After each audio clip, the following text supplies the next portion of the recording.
Hey guys, we've been getting a lot of questions, in the comments about why my Livescope is clearer than everybody else's.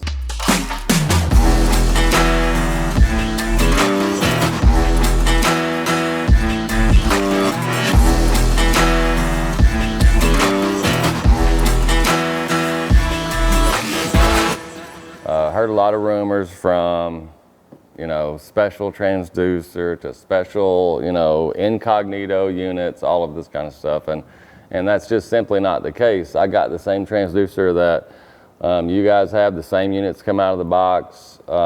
There's two things that I think make up a really, really clear picture. One is settings, and I think that's probably only about 50% of it. And two is power supply. You got to be able to get good power to the box and therefore to the unit to give you a good picture. So we're going to go through a few of the settings here, and then we'll kind of walk through the boat on the power. So this is obviously in simulator mode. We're in the shop here, but simulator mode, you can go through the settings and stuff just like you do on the water. So the very first thing, I put the trolling motor in the water, is I'm going to play with gain. Gain is the sensitivity. It's how hot of a signal are you sending. Now, I can tell you to put it on 70, okay? And if somebody tells you to put your unit on 70 and that's going to be the perfect setting everywhere you go, that's not. I'm not going to say it's wrong, but that doesn't work for me.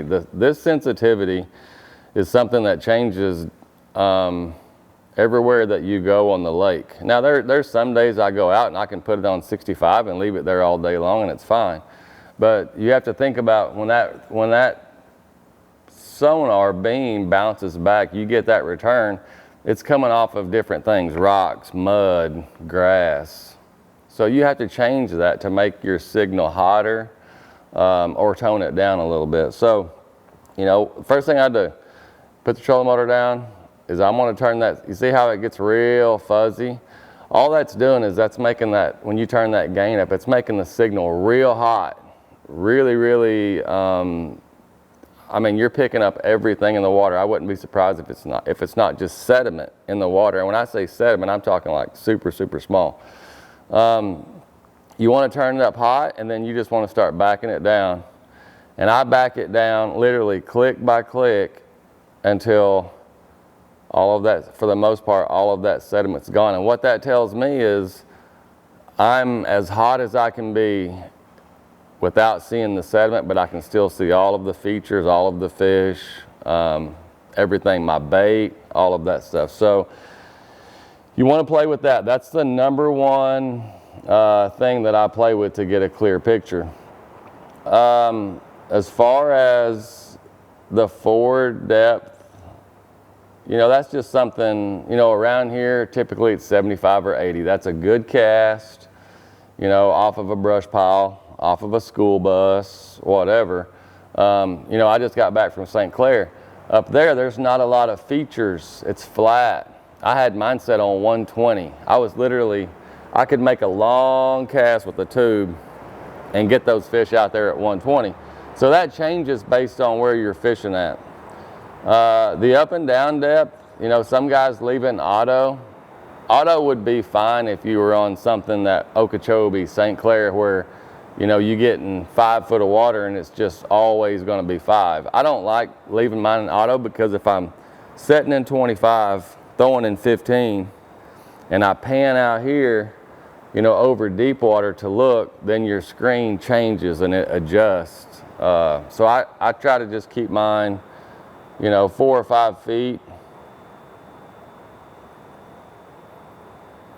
So the simulator, like right there, I just keep mine adjusted to where it's a little bit deeper or a little bit shallower than what I'm fishing there. 5-10 foot deep.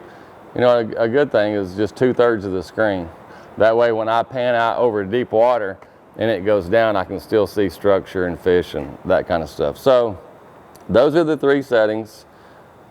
As far as picture quality, gain is your biggest thing. Another one, we go into appearance. these two right here. Color scheme is something that I mess with. Amber is a really good color whenever it's low light. You know, if you're out there early in the morning, late in the evening, cloudy, rainy, that's a really good color because it just shows up good. On some of the brighter days, that's the one that I like to use. It just shows up. It shows up good in the sun for me. And everybody's eyes are different. So color scheme is one that I play with. Color gain, okay? What this does is it makes all of the hard objects brighter. See, watch that school bus. It's just getting, I just lost the school bus. But what this is going to do, say you're throwing a crappie jig and you're having, you know, you just barely see it.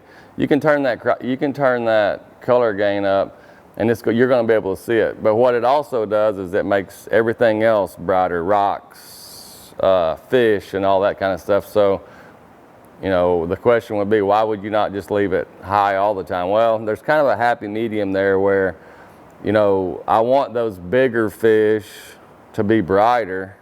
So I'm going to keep it, a lot of times I want to say it's about 80 to 85, but that's just me. So 80 to 85 is typically what I run that on. And a lot of my settings changed in this whenever I put it on simulator mode. So we went through color scheme, color gain, color limit. I used to be a trails guy and I've kind of got away from that. It just keeps the screen a lot clearer, okay? Those are really the only settings that I play with. We've gotten deep there.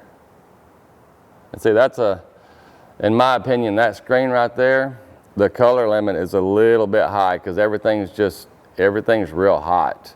Okay, if I were to back that down a little bit, you would see some more, you know, it would make the hard surfaces shine. That school bus would be shining a lot more than the bottom. So 50% of getting a clear screen is the settings. The other 50% is in the boat back here. So this is what I'm running on this boat. I have 5 units, okay? 2 Livescope transducers, 2 black boxes. You know, we run aerators all day long. That is on a single battery, cranking battery.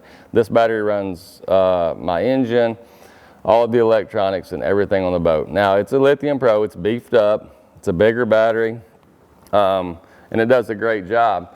One thing that I failed to show you on that screen is my voltage. It shows me on that screen, right now it says 13.4. 13.4, like I have never seen my screen this year go under 13.3, even at the end of the day. And that's a combination of a good battery, you know, the Yamaha with the alternator, charging it up whenever I'm moving around. But even on some of them like St. Clair, where I went to an area, I fished all day and the big engine didn't run, not below 13.3. So from this battery to the black box, 8-gauge wire, okay? You know, the guy at Integrated Sports, Darren, he does all my wiring and stuff, and you know, he's wired thousands of boats. And 8-gauge wire from here to the black box, 8-gauge wire from here to the unit. Each black box has its own power supply, and I think that's what keeps the screen and keeps the voltage up. Therefore, it keeps that screen clearer at the end of the day. So, really, that's it. I mean, there's no hidden secrets. Settings and voltage are the 2 keys to having a clean screen. Appreciate you guys riding along.